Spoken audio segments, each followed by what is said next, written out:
into our next panel discussion, which is on challenges in online assessment, how artificial intelligence is playing a big role in overcoming these setbacks currently. We have Dr. Balakrishna Shetty, Vice Chancellor, Sri Siddharth University, Tumakuru, Bangalore. If I invite sir to please come and join us on stage, he will be moderating the session. Welcome, sir. Dr. Sunita Singh, Pro-Chancellor, IES University, Bhopal. Okay. Professor Dr. Tabraiz Ahmed, Vice Chancellor, GD Goenka University, Gurugram. Welcome, sir. Professor Soumya Ranjan Das, Dean, Indian Institute of Management, Indore. Welcome, ma'am. And Samta Arora, Head of Learning, Sunstone University. Welcome, welcome, sir. I hand over the session now to Dr. Shetty, sir. Good afternoon, everybody. I'm Dr. Balakrishna Shetty. Of course, I have to moderate this particular session on technology as well as artificial intelligence. But I would like to say I'm the odd man out here. I'm the doctor.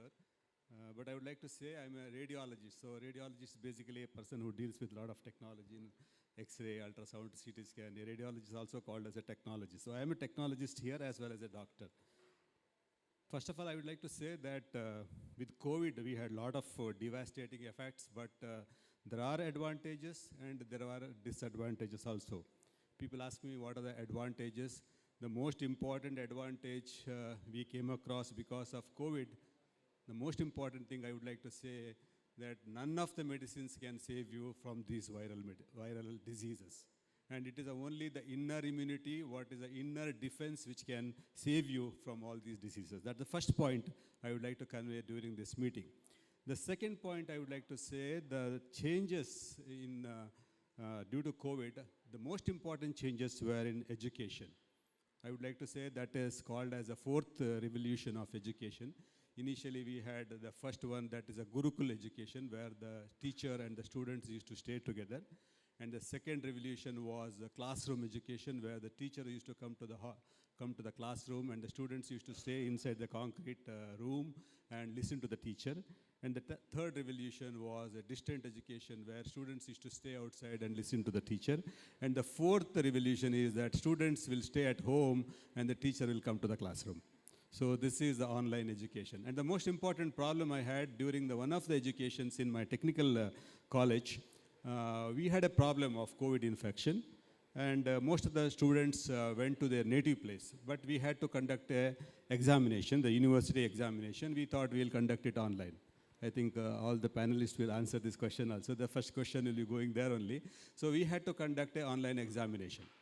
About 80% of the students were outside the university. So we said we'll conduct online examination for them. But 20% of the students were inside the university. So we told them, since you are inside the college, you need to come to the examination hall and write the examination. But those 20% of the students vehemently refused to write the examination offline. They said 80% are writing online. Why you all ask us to write online, ask us to write offline? We also write online. Then they said, if you are in the university, you have to write, you have to come to the exam hall and write the examination. And believe it or not, almost whoever staying in the hostels, they went out, they went to their residential home to see that they will also write the answers online, examination online. So these two things I would like to tell you. Number one, is it the technology? There is a lot of technology in education, not only artificial intelligence. The latest technology I would like to talk about is augmented reality and virtual reality. AR and VR is also coming up in a big way. So these are all the technologies. So discuss these technologies. We have got eminent educationists, technologists, those have got a vast experience in this particular field. I think they will highlight most of these points during this particular meeting, which we have got about 46 minutes now. We have Dr. Sunita Singh. Dr. Sunita Singh is a Pro-Chancellor of IES University, Bhopal. I welcome you for this panel discussion. Professor Tabraiz Ahmed, Vice Chancellor of GD Goenka University, Gurgaon, Professor Soumya Ranjan Dash from Dean, Indian Institute of Management, and Samta Arora, Head of Learning, Sunstore Eduversity. So shall I start with Madam, you will start about these things which we need to discuss. I would like to give about 3 to 4 minutes for initial remarks. Then we'll take questions from the audience. Then I think it should be more of an interactive session. Madam, please.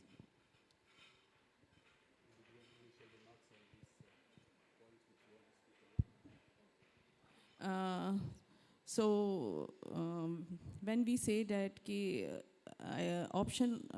can give the option to the students of the online and offline and the exams pattern.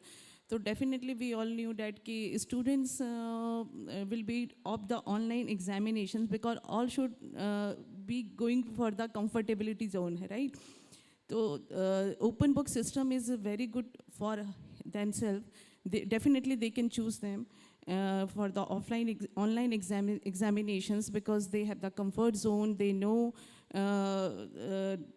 they don't want to do the hard work, they want just a marks and percentage. I think in these online examinations, if we can say that it's a good or bad, so I think the education system, we parents, the society, we all are responsible for that because we all can run through the percentage only. We can make the psychology to our kids, to our students that only percentage can matter. As an educationist, as an society, as an parents, we never taught our children, our students that we can say that the outcome-based learning, the experience, the practical knowledge should be matter more than the percentage, not the percentage one. So I think we all elders, we all educationists are also responsible for that. When we talk about the examination pattern, so definitely they can choose the online because it's a very easy going then. So I think we have to change the education system. Here, not the percentage only, not the marks, not the ranking, but the practical knowledge, the day-to-day skill-based knowledge. It could be more matter than the percentage, I think. Thank you, Madam. You mentioned about all those things, hands-on experience. Madam, the question is, Dr. Sudhita Singh, isn't it? Madam, question is, what are the challenges on online assessment? What are the challenges you have faced in your institution as far as online assessment is considered? And how do you give a hands-on experience for the students during this online education? Have any ideas? Challenges, so first of all, I think challenges faces the students and the teacher. The first of all is the network connection, definitely. We can say the quality of the gadgets. We can say the lack of knowledge of how to utilize the mobile and how to the utilization of the gadgets, especially we can say the background environment. Students cannot know the background environment of their home and how to use the gadget, and lots of things are there. I think challenges are there. Unfavorable condition, unfavorable environment of their home also, unfavorable environment, we can say that both for the teachers and the students, because in India nowadays also most of the students here, most of the public, most of the middle class family, or we can say that the upper class family also, we all are living in a joint family. So this is also a very big challenges for the students, students and the teachers, for both those who have faced this at the time of the online education system, online classes system. Now, if we can talk about the assessment, so definitely assessment is a very big challenge, because all of them have write their assessment and all the things, the assignments and all from the Google and all. If they are the online, definitely they can. It's an open book. They want to be write the 100% accuracy. That's it. So it's very difficult to us to assess the students, right? But in our institution, if we can say that we have given a lots of project also, है ना? We can give the live project, we can give the many models, many projects, so that they can learn a lot from the practical point of view, not the theoretically. So I think we should more focus on that they can learn the practical and the day by day what are the utilization of the application. So I think we can go for that. Thank you, Sunita Singh. Dr. Tabriz Ahmed. Tabriz, you have done a lot of work in your university as well as online education, online examination, online assessment is considered. I just like to ask you, what are the challenges you have faced, number one? And we all know that we need to give hands-on experience to the students. That is, everybody talks about skill-based, hands-on, everything. And the previous speaker also said that our engineers are not good enough to do their jobs. They are only good in theory. So what are the problems you have? What are the challenges you have faced? Because online education, this is the era of online education. What are the challenges you have faced, number one? And what are the remedial measures you have done for these particular challenges as well as online education and assessment is concerned? Tabriz Ahmed, please. Thank you, Mr. Balakrishna Shetty. Let me first thank the ELETs for inviting me in this program, as well as may congratulate them for having a very important discussion happening right now. We have seen that last 2 years we suffered a lot because of the pandemic, and in fact because of the online model we are surviving. But if you see the challenges are that because in this last 2 years only 30% got the real benefits. Even 70% universities, small colleges, primary education was suffering a lot. Even there was no learning happening last 2 years. Even 30%, if you see those who are already established properly, have an online model, they're able to survive. So we are one of the pioneer in the country because we have at almost 27 years of the education experience, and we have more than 100 schools in the country. We are very well-known brand in the country if you talk about school education. And last 8 years, we are driving university in the Sohna Road at Gurgaon, and one of the very prime university, and we have very lush green campus. So we are very established model in the online system. We have the remote access software, so we were not having any problem shifting from offline to online mode. But the issue was that because we have students from 40 countries, and the challenge was that how we are going to drive the initiative, engaging everybody in the process. So we very easily shift from offline to online mode. Again, we realized after opening the university, when we are going from online to offline, again we have challenge because they were so settled down. They've got to comfort zone, and nobody was willing to come to the campus because even parents were not very happy because they may be trying to save money for the hostel, or they may not be willing to take some challenge sending the student to the campus. So these have both are the challenges are there. So one way challenge was that shifting from offline to online, and second was that even right now shifting from online to offline. So we are going to meeting the parent telling because we have to take some challenges for quality education. If you ask my experience, there is no kind of the proper shifting from offline to online. Online cannot take the same kind of engagement level, same quality initiative. And the main challenge is this building the skill. Because for the professional courses, the kind of engagement you have in the classroom, the physical mode, because faculty can track each student, they can engage them properly, and they can have individualized kind of training learning process. That is not possible in the online mode in the country right now. But if you talk about China, China has went one step ahead, because if you see Chinese, a lot of schools, what they're doing, they're putting the kind of one system on their head, just like the on all the students. And what they're doing, their 3 nodes are there, one this place, this place.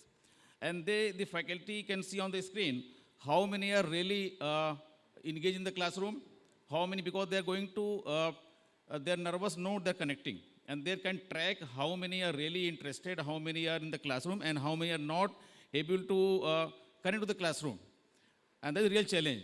If you can engage the entire class, you can really, if you engage them, you can really want to impart knowledge, you want to train them, you can also engage in the process. But in the online mode, the main challenge was engaging the student.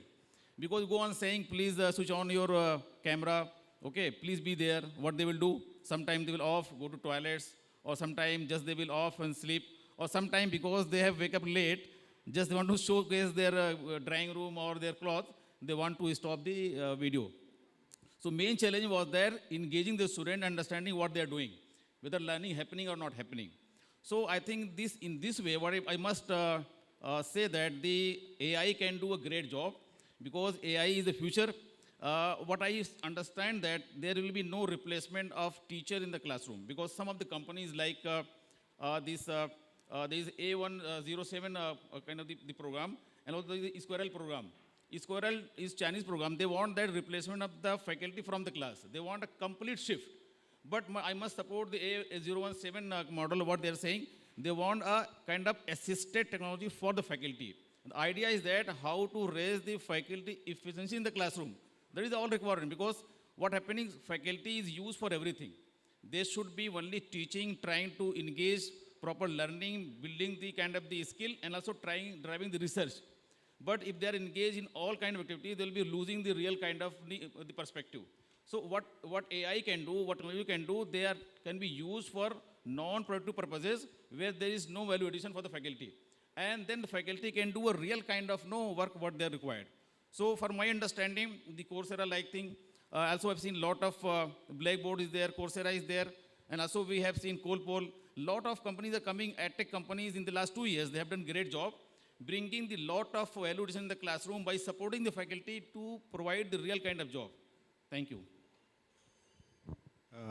Thank you, Sabris. We'll come back to that point again.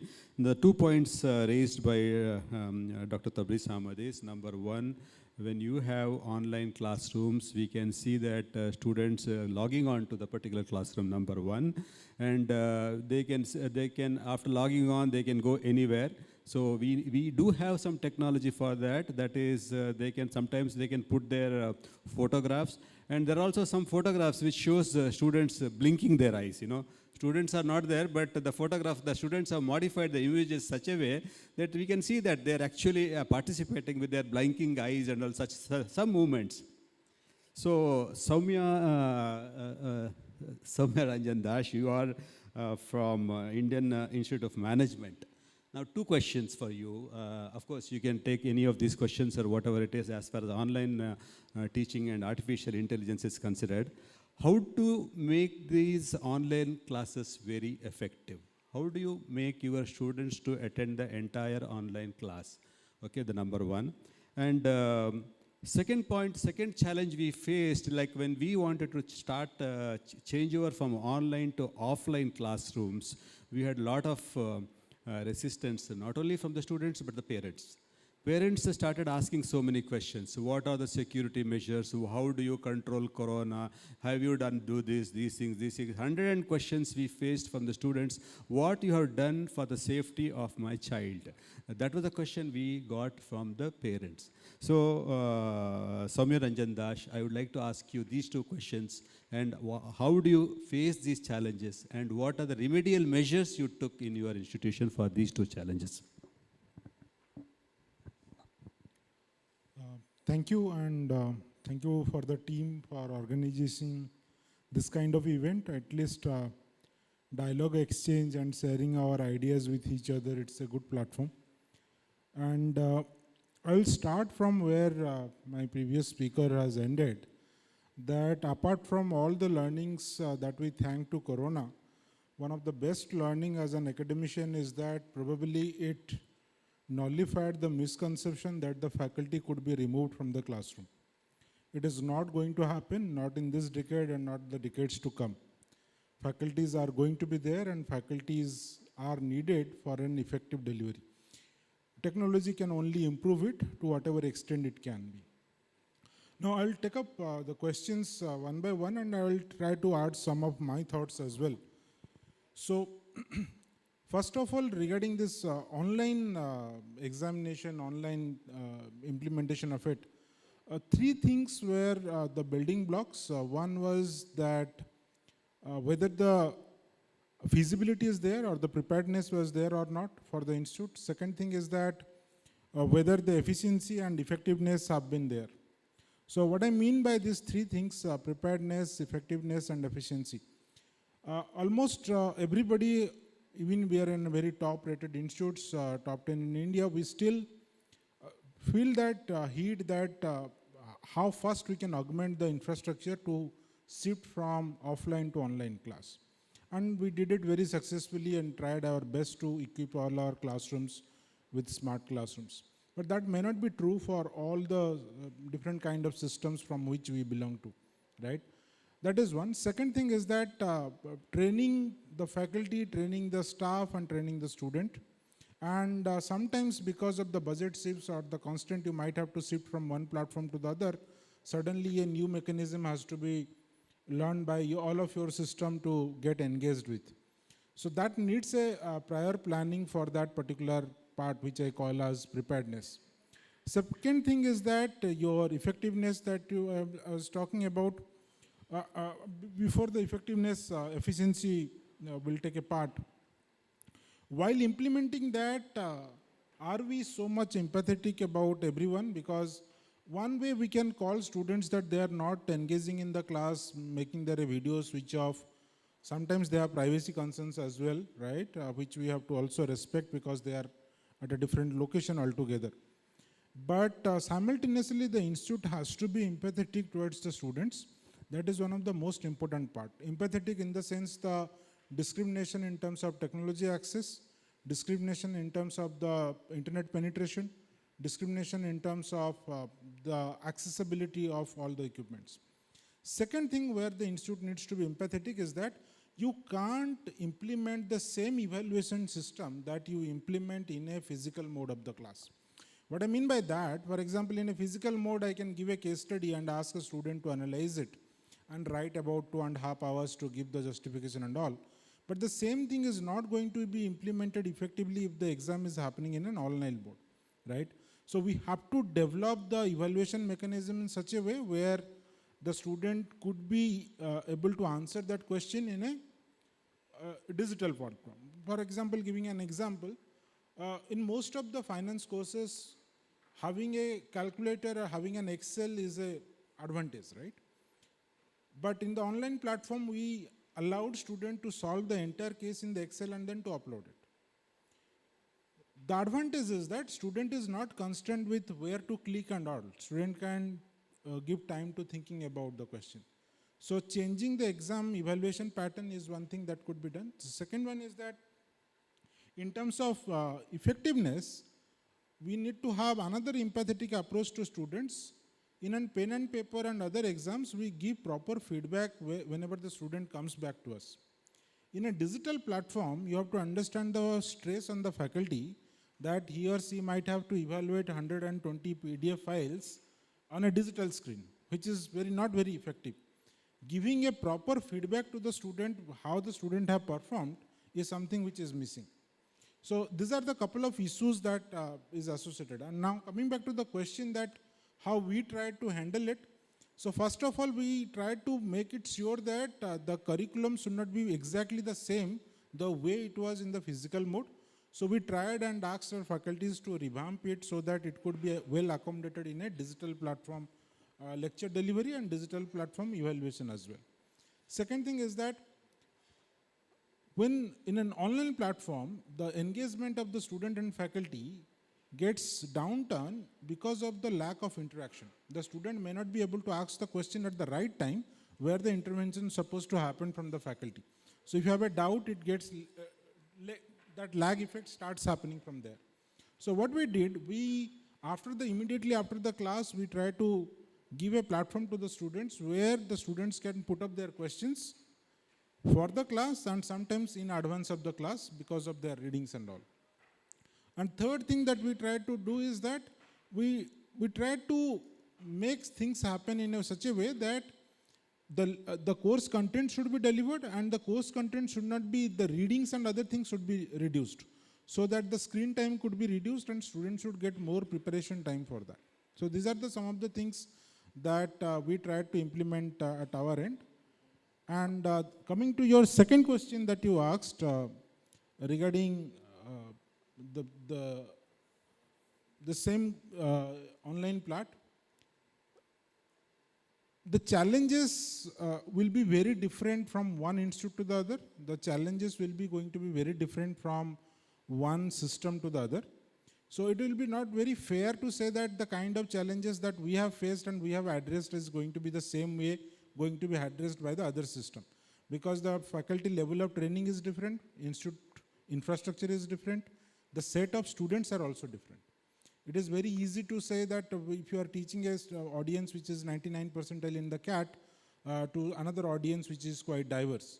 So the only thing that could be possible that the faculties and the institute or the body, whichever is monitoring it, should open that dialogue so that you could take the concern from the students, from the faculty, and the management could implement it. Yeah, going back to last question of yours, that whether the students are willing to come to the class or not. Students are willing to come to the class, but simultaneously we can't force them to come to the class. So my observation is that hybrid mode is going to stay for a while. It may not be completely online, but probably since till the beginning of the next academic year, we have to survive with the hybrid mode. That's all. Thank you. Thank you, Soumya Ranjan Dash. Thank you for all those valuable inputs. We have got final speaker for the initial remark, Samta Arora. Okay, you are head of the learning, okay, for Sunstone Eduversity. So I don't have many questions for you, but definitely I'll ask you because the audience here would like to know from you, what are the advantages and what are the disadvantages of online teaching? You think it is advantageous? And if so, what are the advantages? And if you think it is of disadvantage, what are the disadvantages? First point. Second point, if there are disadvantages, are there any remedial measures to overcome those disadvantages? And everybody says online teaching is going to stay.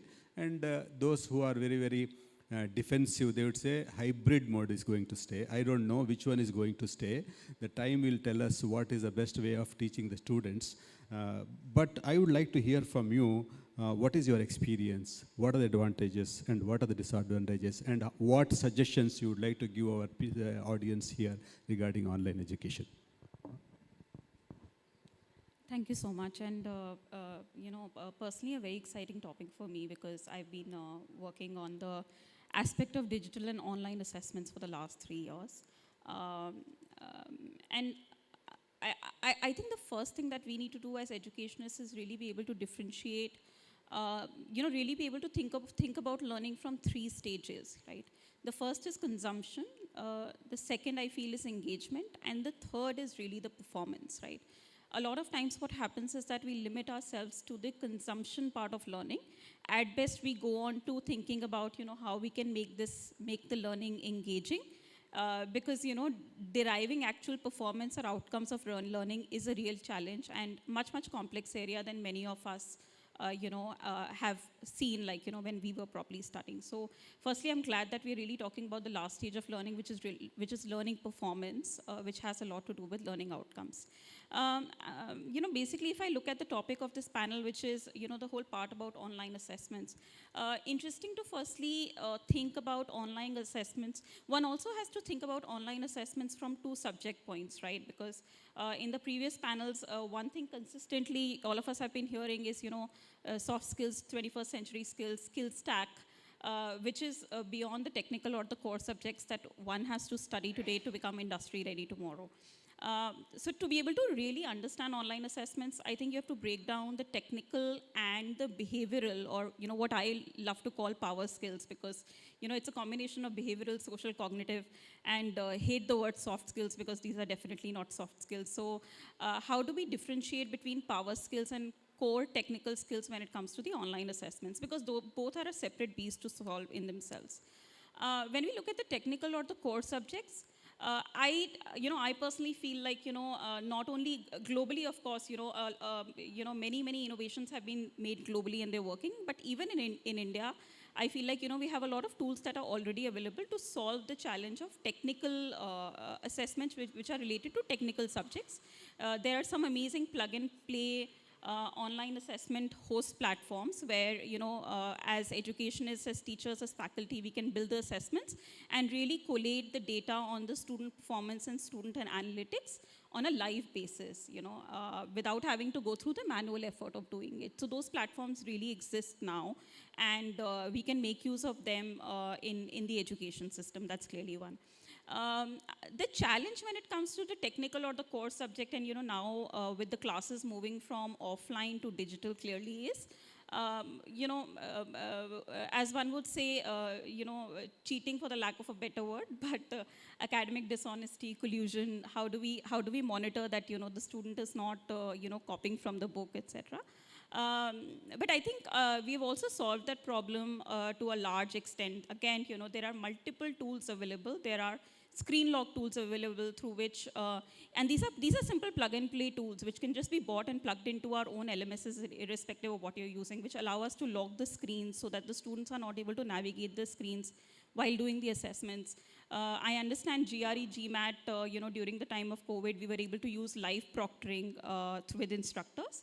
And of course, we have very, very advanced AI right now that are able to monitor the behaviors and the movements of the students while they're giving the online examination. So I feel like, genuinely when it comes to technical subjects, we have a lot of tools that are available readily in the market, not even expensive right now, easy to plug and play for us to solve the challenge of online assessments when it comes to technical subjects.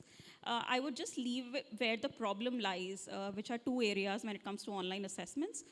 When we talk about really behavioral skills, I think behavioral skills still remain a challenge, because how do you really assess critical thinking, communication, problem solving, decision making skills, how good a person is in devising strategy, situational awareness, etc. Those are challenges that remain from two, and primarily there are two reasons for it. One is that statistical validation of online assessments that have got to do with behavioral skills is very, very difficult.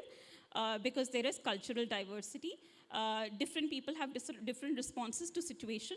So how I would respond to a particular situation and make decision in a situation may be very different from how you would respond to a situation and make decisions.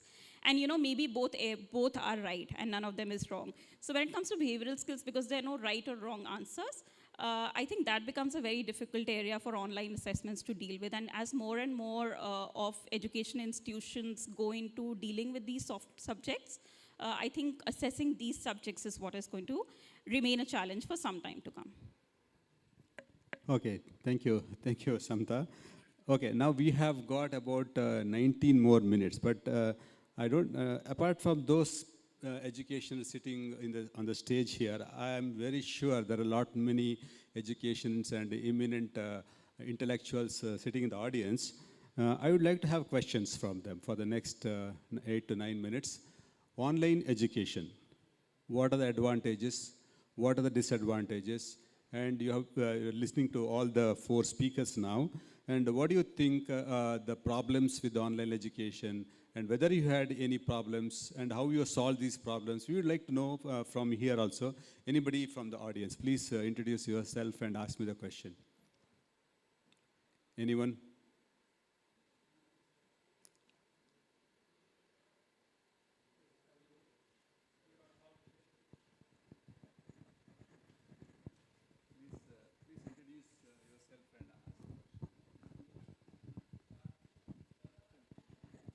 Hello, good evening. Good evening. Actually, I have been at ELITS several years ago, and we used to have lunch together, Dr. Shetty and other vice chancellors and deans and directors. It is nice to be back again here after about a few years. But nevertheless, the question that you have posed, what I find is the challenge in assessments. I had a conversation exactly about the same topic at the very forum about 6-7 years ago with the Merit Track that was coming from, I believe, Karnataka, Mangalore. They have developed this Merit Track. And the person that had developed, I used to ask him, how do you assess analytical questions when you are doing online assessments? So at that time, they were not into very hi-fi software that are mathematical software or statistical software. But what they did, I think at that time, 6-7 years ago I'm talking about, was they were scanning the way the schools are going about, the colleges are going about. They are scanning the answer sheets and then sending the PDFs or JPEGs. And then, so that was the way that they were doing. But I feel that the question, I think the lady from Sunstone here, she has very good observations about that. What I feel is the focus should be more on the teacher rather than on the student. The teacher has to do more work in setting up a paper. When you are going for, let us say, ma'am also, that IS University Pro-Chancellor also mentioned that, that when you want to go for open book or open note exams, the onus for setting such a paper that would not allow the student to be dishonest or to cheat the paper would not happen. I have had experience. I have been a product of ISC and foreign universities several years.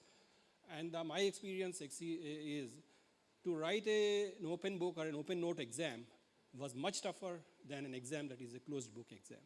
Because the questions you would not find in any book, you would not find in the class that he has taught, the teacher that had taught, and they would really critically examine whether you understood the subject. They would set such a paper, all these books that you carry, all the notes you carry into the exam, that was of course offline I'm talking about, now it is online, it never mattered because you are really tested whether you understood the subject.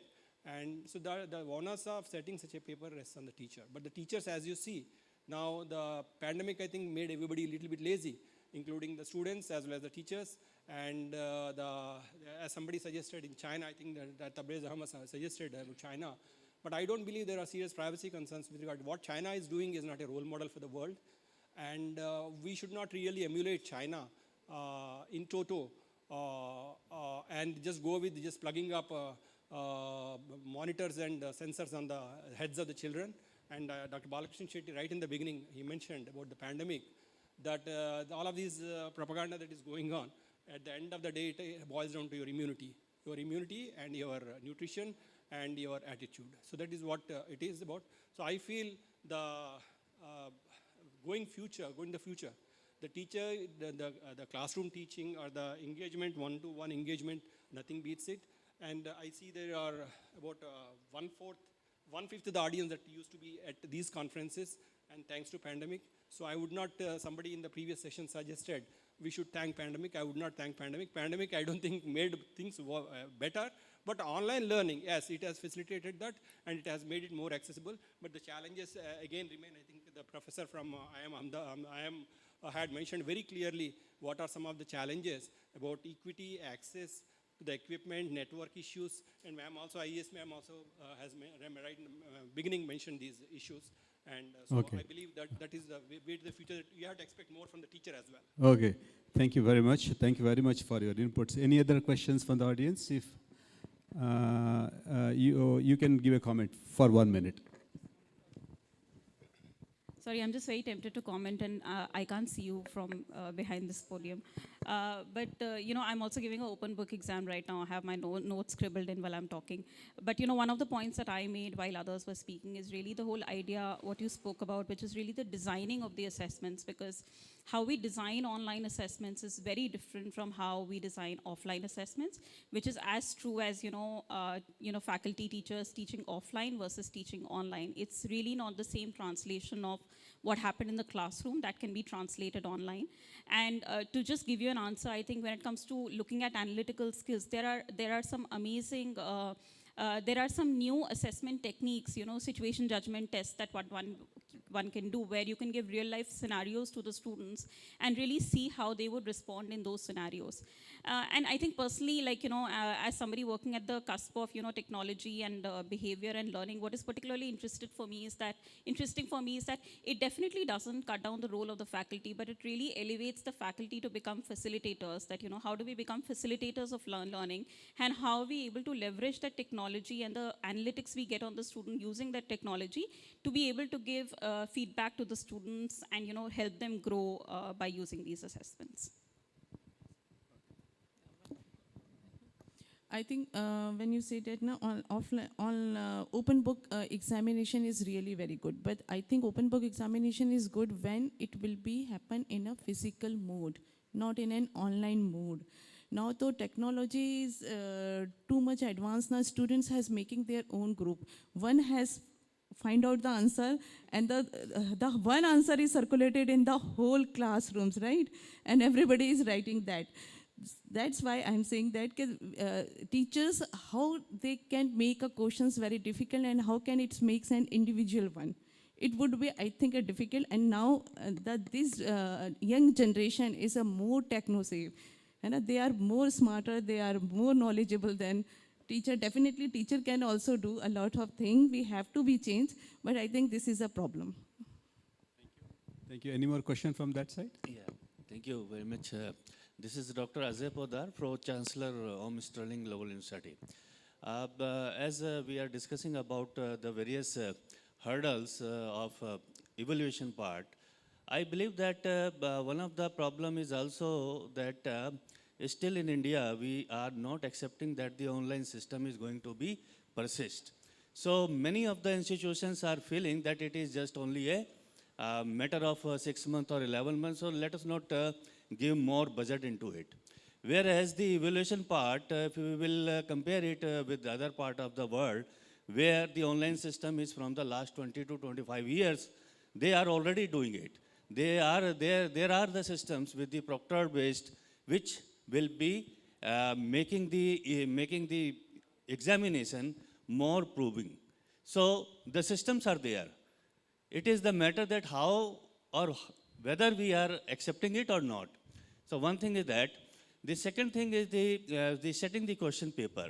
You see, the gentleman has said very well, and madam has also said very well that we need to put the questions in such a way that the holistic learning should be reflected there. We can recall our days when we were in the MBA, and we were not having the questions like a set type of questions. Those are the situational based. So we need to understand, we need to learn the thing, then only you will be able to give the answers. So yes, we need to be, as a faculty, we need to be more into the, in our system, that whether we are putting the questions in the right way. And also one more thing I always say is that let us come out the system where the spoon feeding is there. We need to come out that our students should not be spoon fed anymore. We need to walk with the world and let us come out from the spoon feeding system. Okay, Thank good. Good. But the specific answer, Tabriz, specific answers I would like to know from you. What are the challenges you faced and what are the remedial measures? How do you ensure that your students will take these online classes, number one? And number two is, I'll put it to Ranjan Das, that is, whether taking all these online classes are mandatory or students' performance is more important than attending the classes. First question, Tabriz. I think we have to ensure the learning, because anybody may be brilliant scholar, they have to at least learn at least once. So engaging the classes and ensuring attendance is very important, because now we are in the concept of the outcome-based education model, and the faculty, they have to achieve those outcomes. And also we are talking about assessment. Even assessments also be in the same model, that how to ensure that the learning happening, also they are able to achieve the outcome. So unless we ensure that they are attending the classes properly and learning happening, we cannot achieve those objectives. And then I think we can utilize the AI. I was mentioning about some of the technology. I'm not saying that we have to copy China. I'm saying that we have to see the technology we can utilize. We have further chance to upgrade the technology. So ensuring the attendance is very, very important, because I think if faculty is very engaging, he is very teaching something very interesting, everybody will come, whether offline or online. Even offline classes, some faculty has challenged to engage the student, they are bunking the classes. Same thing may also happen in the online. So if you are able to raise the quality, you engage the student, understand their learning levels, you can engage the student, you can have the tendency. Thank you, Tabriz. Finally, I have got one thing to say here. What we followed, like at the beginning of the class, we give 10 questions to the students. In online mode, we'll give them 10 questions, and we'll ask them to write all the answers for the 10 questions. It is called a flipped classroom now. You must be, online classes are flipped classrooms. I don't think in higher education we need to teach and everything to the higher education student. We can ask them to read one particular subject in the flipped classroom and give them 10 questions in the beginning and ask them to write the answers in the beginning itself. And you continue with the class for the next 45 minutes or 60 minutes. At the end of the class, you need to evaluate what are the answers they have written. I think with these things, number one, you will be very, very sure that the student has appeared for the class completely, number one. Number two, it is not the examination which is important. Each and every class assessment is much more important than university examination in a higher education. You need to assess the student in each and every class. Give them the questions, ask them to answer the questions, take your classes, and at the end of the class, you find out how many they have answered. And with these things, we will be very, very sure that he would have, he has appeared the classroom, he has attended the classroom, and also and class-wise basis assessment will be done very well. With these things, I would like to conclude this session on. Okay. Hi, sir. My name is Maliha Sultan. I'm a professor at the GD Goenka University. Firstly, I think I'd like to compliment you all to have a very well-rounded discussion. We also saw diversity in the discussion, which is, I think, commendable. I just wanted to point a few things that are my observations. One is I feel that as a society, there are certain things that we need to look at. I'm a little concerned when we are saying that answer papers are revealed and students are circulating answers. The idea of answering is not necessary. This is a very regressive way of approaching education. And I think this maybe in the near future, we need to come up with ways to change. The second point that I wanted to make is IDEO in 1980 as designers and service designers had spoken about empathy as a very important factor. As educationists, if you put in the empathy in the classroom, your students will come. You don't necessarily, you will be by default interesting because you are bringing empathy to the classroom. That is a very big challenge because how am I going to impart empathy through an online medium? And the third thing that I wanted to point out is Professor Mikal from Harvard University, who's now the coordinator of the PhD program there, recently in a talk pointed out that humans are not going to be replaced by AI technology because you are the people. There will be so much data that is available. The human mind is such that only you can connect the dots. I think if we try and put this amongst of the next generation and the faculty, then some of the problems that we are discussing here will be solved. Thank you, sir. Thank you very much. This point is very well taken. Definitely, when you talk about education, we talk about sympathy, empathy, humanity. Your talk should be beautiful. Your talk should be, that you should show a lot of love, compassion, and affection to the students. That is very, very important. Meantime, technology is also very important. We talk about a lot of technology, AI, AR, VR. I think it is a symbiosis of technology as well as the humane effect of the faculty members on the students. With these things, I would like to conclude the session. We thank AILETS for giving us a chance to organize the session. Thank you very much. Thank you, Dr. Shetty. Thank you to all the panelists. And may we now request Dr. Bhattacharya, please, if you could present the mementos to our panelists. Dr. Balakrishna Shetty, Vice Chancellor, Sri Siddharth University, Tumkaru, Bangalore. Thank you so much, sir, for moderating this session. Can we have a round of applause, please, for Dr. Shetty? Thank you, sir. Dr. Sunita Singh, Pro-Chancellor, IIS University, Bhopal. Thank you so much, ma'am. Can we have a round of applause for ma'am, please? Thank you. Thank you, ma'am. Professor Dr. Tabrez Ahmed, Vice Chancellor, GT Goenka University, Gurugram. Thank you so much, sir, for your presence.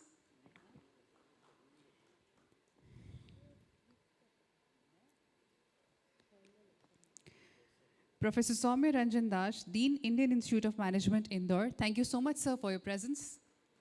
Can we have a round of applause, please? Thank you, sir. And Ms. Samta Arora, Head of Learning, Sunstone University. Thank you so much, ma'am. May I request all the speakers to come for a group photograph, please?